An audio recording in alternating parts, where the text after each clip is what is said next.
Hi hello ಎಲ್ಲರಿಗೂ ನಮಸ್ಕಾರ. Welcome back to my channel. Amruthadhaare ಧಾರಾವಾಹಿ ಬುಧವಾರದ ಸಂಚಿಕೆಯಲ್ಲಿ ಏನೆಲ್ಲ ಆಗುತ್ತೆ ಅಂತ ಕ್ವಿಕ್ಕಾಗಿ ನೋಡ್ಕೊಂಡು ಬರೋಣ ಬನ್ನಿ. ಇಲ್ಲಿ ಶಕುಂತಲಾ ದೇವಿ ಅಪ್ಪಿಗೆ ಇನ್ನು ಸ್ವಲ್ಪ ಹಚ್ಕೊಡ್ತಾ ಇರ್ತಾರೆ. ಈ ಥರ ಅವಮಾನ ಮಾಡಬಾರ್ದಾಗಿತ್ತು. ಮನೇಲಿ ಕುರುಕ್ಷೇತ್ರ ನಡೆದ್ರೂ ಪರವಾಗಿಲ್ಲ, ನೀನು ರೊಚ್ಚಿಗೆ ಹೇಳ್ಬೇಕು, ವಿರುದ್ಧವಾಗಿ ಮಾತಾಡಬೇಕು ಅಂತ ಇಲ್ಲಿ ಇಬ್ಬರು ಕೂಡ ಹೇಳ್ಕೊಡ್ತಾ ಇರ್ತಾರೆ. ಶಕುಂತಲಾ ದೇವಿ ಮತ್ತು ಅವರಣ್ಣ ಇಬ್ಬರು ಕೂಡ. ಇಲ್ಲಿ ಅಪ್ಪಿಗೆ ತುಂಬಾ ಕೋಪ ಬರ್ತಾ ಇರುತ್ತೆ. ಇನ್ನೊಂದು ಕಡೆ ಇಲ್ಲಿ ಭೂಮಿಕಾ ಕುತ್ಕೊಂಡು ಯೋಚನೆ ಮಾಡ್ತಾ ಇರ್ತಾಳೆ, ನಾನು ಆ ಥರ ತಪ್ಪು ಮಾಡಬಾರ್ದಾಗಿತ್ತು, ಅಪ್ಪಿಗೆ ನಾನು ಹೊಡಿಬಾರ್ದಾಗಿತ್ತು, ಆ ಕ್ಷಣದಲ್ಲಿ ನನಗೆ ಅಷ್ಟೊಂದು ಕೋಪ ಬಂದಲ್ಲ, ಅದಕ್ಕೆ ಹೊಡೆದ್ಬಿಟ್ಟೆ, ತಪ್ಪು ಮಾಡಿಬಿಟ್ನೇನೋ ಅಂತ ಹಾಗೆ ನನ್ನ ಮೇಲೆ ನನಗೆ ಕೋಪ ಬರ್ತಿದೆ, ಬೇಜಾರಾಗ್ತಿದೆ ಅಂತ ಅಂದ್ಕೊಂಡು ಕೂತಿರ್ತಾಳೆ. ಅಲ್ಲಿಗೆ ಮಲ್ಲಿ ಬರ್ತಾಳೆ. ಅಕ್ಕರೆ ಯಾಕೆ ಈ ರೀತಿ ಕೂತಿದ್ದೀರಾ ಅಂತ. ನಾನು ತಪ್ಪು ಮಾಡಿಬಿಟ್ನೇನೋ ಮಲ್ಲಿ ಅಂತ ಅನ್ನಿಸ್ತಿದೆ. ಇಲ್ಲ ಅಕ್ಕರೆ, ಆ ಜಾಗದಲ್ಲಿ ಬೇರೆ ಯಾರು ಇದ್ದಿದ್ರು ಕೂಡ ಅದೇ ರೀತಿ ಮಾಡಿರೋರು, ನೀವು ಒಂದೇಟ್ ಕೊಟ್ಟಿದ್ದೀರಾ, ಬೇರೆಯವ್ರು ಇದ್ದಿದ್ರೆ ಚೆನ್ನಾಗಿ ಬಾರಿಸ್ಬಿಟ್ಟಿರೋರು ಅಂತ ಇಲ್ಲಿ ಸಮಾಧಾನ ಮಾಡ್ತಾ ಇರ್ತಾಳೆ ಮಲ್ಲಿ.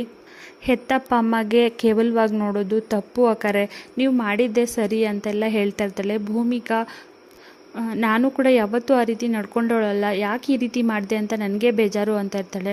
ಆ ರೀತಿ ಪ್ರಸಂಗ ಬಂದಿರಲಿಲ್ವೇನೋ ಅಕ್ಕರೆ, ಅದಕ್ಕೆ ಆ ರೀತಿ ಆಗಿದೆ. ಈಗ ಆ ಥರ ಆಗಿದೆ. ಇಷ್ಟು ದಿನ ಅವರು ನಿಮ್ಮ ಹತ್ರ ಆ ಥರ ನಡ್ಕೊಂಡಿರ್ಲಿಲ್ವೇನೋ, ಈಗ ನಡ್ಕೊಂಡ್ಬಿಟ್ಟಿದ್ದಾರೆ, ಅದಕ್ಕೆ ಆ ಥರ ಆಗಿದೆ, ಬಿಡಿ, ಏನೂ ಬೇಜಾರು ಮಾಡ್ಕೋಬೇಡಿ ಅಂತ ಇಲ್ಲಿ ಇಬ್ಬರು ಕೂಡ ಮಾತಾಡ್ಕೋತಾ ಇರ್ತಾರೆ. ಹಾಗೆ ಇನ್ನೊಂದು ಕಡೆ ಇಲ್ಲಿ ಗೌತಮ್ ಎಲ್ಲನೂ ಕೂಡ ಅಂದರೆ ಗಿಫ್ಟ್ಸ್ ಎಲ್ಲನೂ ಕೂಡ ಗೌತಮ್ ತಂಗಿ ಮನೆಗೆ ತಂದು ಕೊಟ್ಟಿರ್ತಾನೆ ಸುಧಾಗೆ.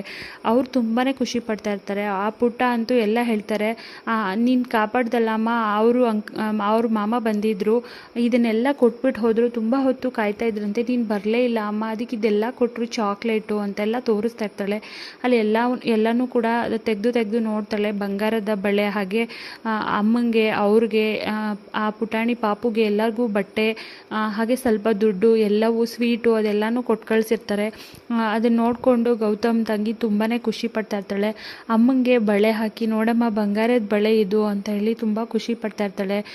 ನಮಗೆ ಈಗ ಎಷ್ಟೋ ದಿನದ ಮೇಲೆ ಖುಷಿ ಸಿಕ್ಕಿದೆ, ಉಡುಗೊರೆ ಮೇಲೆ ಉಡುಗೊರೆ ನಮ್ಮ ಮನೆಗೆ ಬರ್ತಿದೆ ಅಂತ ತುಂಬಾ ಖುಷಿ ಪಡ್ತಾ ಇರ್ತಾಳೆ. ಅದೇ ಟೈಮ್ಗೆ ಈ ಕಡೆ ಭೂಮಿಕಾ ಮತ್ತು ಗೌತಮ್ ಇಬ್ಬರು ಕೂಡ ಮಾತಾಡ್ಕೋತಾ ಇರ್ತಾರೆ. ನಾನು ಮಾಡ್ತಾ ಇರಲಿಲ್ಲ ಆ ತಪ್ಪು, ಇವತ್ತು ನನಗೆ ತುಂಬ ಬೇಜಾರಾಗ್ತಿದೆ, ಆ ಥರ ಮಾಡಿಬಿಟ್ಟೆ ಅಂತ ಇಲ್ಲಿ ಗೌತಮ್ ಜೊತೆ ಶೇರ್ ಮಾಡ್ಕೋತಾ ಇರ್ತಾಳೆ. ಹಾಗೆ ಇಲ್ಲಿ ಗೌತಮ್ ಜೊತೆ ಎಲ್ಲವನ್ನು ಹೇಳ್ಕೊತಾ ಇರ್ತಾಳೆ. ಅಪ್ಪಿ ತುಂಬಾ ಬದಲಾಗ್ಬಿಟ್ಟಿದ್ದಾಳೆ, ನಾವು ಎಲ್ಲಿಂದ ಬಂದಿದ್ದೀವಿ ಅನ್ನೋದನ್ನು ಮರಿಬಾರ್ದು, ಅಪ್ಪ ಅಮ್ಮಂಗೆ ಈ ರೀತಿ ಮಾತಾಡಬಾರ್ದು ಅಂತ ಹೇಳ್ತಾ ಇರ್ತಾಳೆ. ಅದಕ್ಕೆ ಗೌತಮ್ ಹೇಳಿರ್ತಾನೆ, ನಿಮಗೆ ಅತಿಯಾಗಿ ನೀವು ಅಪ್ಪ ಅಮ್ಮನ ಹಚ್ಕೊಂಡಿದ್ದೀರಾ ಅಲ್ವಾ, ಆಗ ನಿಮಗೆ ಅವ್ರ ವಿರುದ್ಧವಾಗಿ ಮಾತಾಡಿದಾಗ ಆ ಥರ ಅನಿಸೋದು ಸಹಜ. ಅವಳು ಚಿಕ್ಕ ಹುಡುಗಿ, ಏನೋ ತಪ್ಪು ಮಾಡಿದ್ದಾಳೆ, ಬಿಸಿ ರಕ್ತ ಅಂದರೆ ಇನ್ನೂ ಗೊತ್ತಾಗಲ್ಲ ಅವಳಿಗೆ, ಏನೋ ಆಗೋಯ್ತು ಅಂತ ಮರ್ತ್ಬಿಡಿ ಭೂಮಿಕಾ, ಚಿಯರ್ ಅಪ್, ಬಿಡಿ ಅದನ್ನು, ಸಂಸಾರ ಅಂದಮೇಲೆ ಹಾಗೆ ಇರುತ್ತೆ, ಎಲ್ಲ ಸ್ವಾರ್ಥಿಗಳೇ, ಇಲ್ಲಿ ಯಾರೂ ಕೂಡ ಇದ್ದಿಲ್ಲ, ಸಂಸಾರದಲ್ಲ ಅದೆಲ್ಲ ಕಾಮನ್ನು, ನೀವು ಅದನ್ನೇ ತಲೆಗೆ ಹಚ್ಕೋಬೇಡಿ ಅಂತ ಇಲ್ಲಿ ಬುದ್ಧಿ ಮಾತು ಹೇಳ್ತಾನೆ ಗೌತಮು.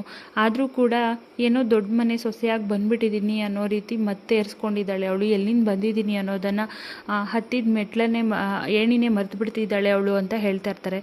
ಬಿಡಿ, ಏನೂ ಆಗಲ್ಲ, ಆರಾಮಾಗಿರಿ ಅಂತ ಗೌತಮ್ ಸಮಾಧಾನ ಮಾಡ್ತಾನೆ. ಇನ್ನೊಂದು ಕಡೆ ಇಲ್ಲಿ ಜಗಳ ಆಡ್ತಾ ಇರ್ತಾಳೆ ಅಪೇಕ್ಷಾ ಫುಲ್ಲು ಪಾರ್ಥನ್ ಜೊತೆ. ನೀವು ನನಗೆ ಸಮಾಧಾನ ಮಾಡೋಕ್ಕೆ ಬರಬೇಡಿ ಅಂತ ಫುಲ್ ಜಗಳ ತೆಗಿತಾ ಇರ್ತಾಳೆ. ಇಲ್ಲಿ ಪಾರ್ಥ ಅಪೇಕ್ಷಾದೇ ತಪ್ಪು ಅನ್ನೋ ರೀತಿ ಹೇಳ್ತಾನೆ.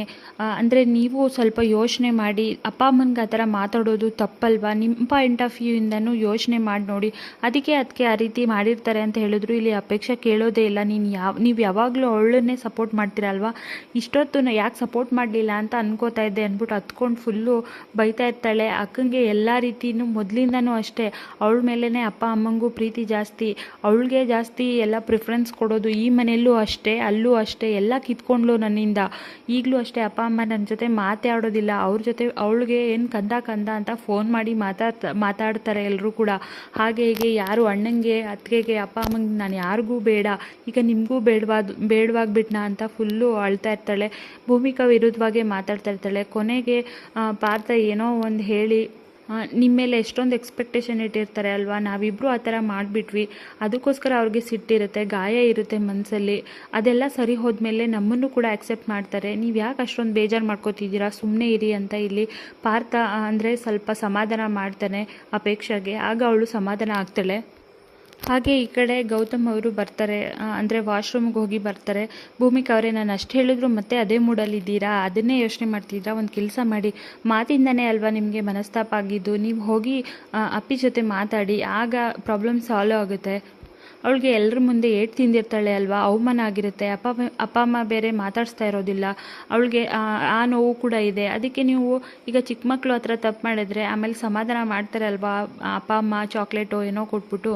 ಅದೇ ರೀತಿ ನೀವು ಹೋಗಿ ಇವಾಗ ಮಾತಾಡಿ, ಅವಳಿಗೂ ಖುಷಿಯಾಗುತ್ತೆ. ನಾನು ಹೋಗಿ ಮಾತಾಡ್ಸಿದ್ರೆ ಅವಳು ಸರಿ ಹೋಗ್ತಾಳಾ ಅಂತ ಕೇಳ್ತಾಳೆ ಭೂಮಿಕಾ. ಅವ್ರು ಸರಿ ಹೋಗಲಿ ಬಿಡಲಿ, ನಿಮ್ಮ ಡ್ಯೂಟಿನ ನೀವು ಮಾಡಿ. ಆದಷ್ಟು ನೀವು ಅವಳನ್ನ ಕ್ಷಮೆ ಕೇಳೋಕೆ ನೋಡಿ, ಆಗ ನಾವು ದೊಡ್ಡವರಾಗ್ತೀವಿ, ಸಣ್ಣವರಂತೂ ಆಗಲ್ಲ. ಹೋಗಿ ಅಂದ್ಬಿಟ್ಟು ಚಿಯರಪ್ ಮಾಡಿ ಇಲ್ಲಿ ಗೌತಮ್ ಭೂಮಿಕಾನ ಕಳಿಸ್ತಾನೆ. ಹಾಗೆ ಈ ಕಡೆ ಶಕುಂತಲಾದೇವಿ ಅದನ್ನೇ ಯೋಚನೆ ಮಾಡ್ತಾ ಕೂತಿರ್ತಾರೆ. ಅಲ್ಲಿಗೆ ಅವ್ರ ತಮ್ಮ ಬರ್ತಾನೆ. ಇವತ್ತು ಆಗ್ತಿರೋ ಖುಷಿಗೆ ಇವಾಗ ಬೆಳಗ್ಗೆನೆ ಡ್ರಿಂಕ್ಸ್ ತೊಗೋಬೇಕು ಅನಿಸ್ತಿದೆ ಅಂದ್ಬಿಟ್ಟು ಬರ್ತಾನೆ. ಏನೋ ಡೀಪಾಗಿ ಯೋಚನೆ ಮಾಡ್ತಾ ಇದೆಯಾ, ಆಳವಾಗಿ ಯೋಚನೆ ಮಾಡ್ತಿದೀಯಾ ಅಂದರೆ ಐಡಿಯಾನು ಏನೋ ಬೇರೆದೇ ಇರುತ್ತೆ. ಏನು ತಂಗುವ ಅಂತ ಇಲ್ಲಿ ತಂಗಿ ಅಂತ ಕೇಳ್ತಾ ಇರ್ತಾನೆ ಅವರು. ಆಗ ಇವತ್ತು ನಡೆದಿದೆಯಲ್ಲ ಅಪೇಕ್ಷಾ ಮತ್ತು ಭೂಮಿಕಾ ನಡುವೆ, ಅದನ್ನು ನಾವು ಅವರಿಬ್ಬರು ಇದೇ ರೀತಿ ಇದ್ದಾಗ ನಾವು ನಮ್ಮ ಬೆಳೆನ ಬೇಯಿಸ್ಕೋಬೇಕು. ಅವ್ರ ಜಗಳದಲ್ಲಿ ಇದೇ ರೀತಿ ಮುಂದುವರಿಯೋ ಥರ ನೋಡ್ಕೋಬೇಕು. ಅವರಿಬ್ಬರು ಒಂದಾಗೋಕೆ ನಾವು ಬಿಡಬಾರ್ದು ಅಂತ ಇಲ್ಲಿ ಶಕುಂತಲಾದೇವಿ ಹೇಳ್ತಾ ಇರ್ತಾರೆ. ಆಗ ಅವರಣ್ಣ ಹಾಗೆ ಹೇಳ್ತಾರೆ, ಓ ವಾಲಿ ಸುಗ್ರೀವ್ರ ಥರ ಅಕ್ಕ ತಂಗಿರ ಕಾಳ್ಗ ನಡೀತಿದೆ ಅಲ್ವಾ, ಹಾಂ ಇದೇ ರೈಟ್ ಟೈಮ್ ಅಂತ ಅಂದ್ಬಿಟ್ಟು ಹೇಳ್ತಾರೆ. ಇವರಿಬ್ಬರು ಮತ್ತೆ ಪ್ಲ್ಯಾನ್ ಮಾಡ್ತಾರೆ ಅವರಿಬ್ಬರು ಮಧ್ಯೆ ಹೇಗೆ ಜಗಳ ತಂದಿಡಬೇಕು ಅಂತ, ಶಕುಂತಲಾದೇವಿ ಮತ್ತು ಅವರಣ್ಣ. ಸೊ ಅಲ್ಲಿಗೆ ಈ ಸಂಚಿಕೆ ಎಂಡ್ ಆಗುತ್ತೆ. ಸೊ ನೆಕ್ಸ್ಟ್ ಎಪಿಸೋಡಲ್ಲಿ ಏನೆಲ್ಲ ಆಗುತ್ತೆ ಅಂತ ನೆಕ್ಸ್ಟ್ ವಿಡಿಯೋದಲ್ಲಿ ತಿಳಿಸ್ಕೊಡ್ತೀನಿ. ವಿಡಿಯೋ ನೋಡಿದ್ದಕ್ಕಾಗಿ ಥ್ಯಾಂಕ್ ಯು ಸೋ ಮಚ್.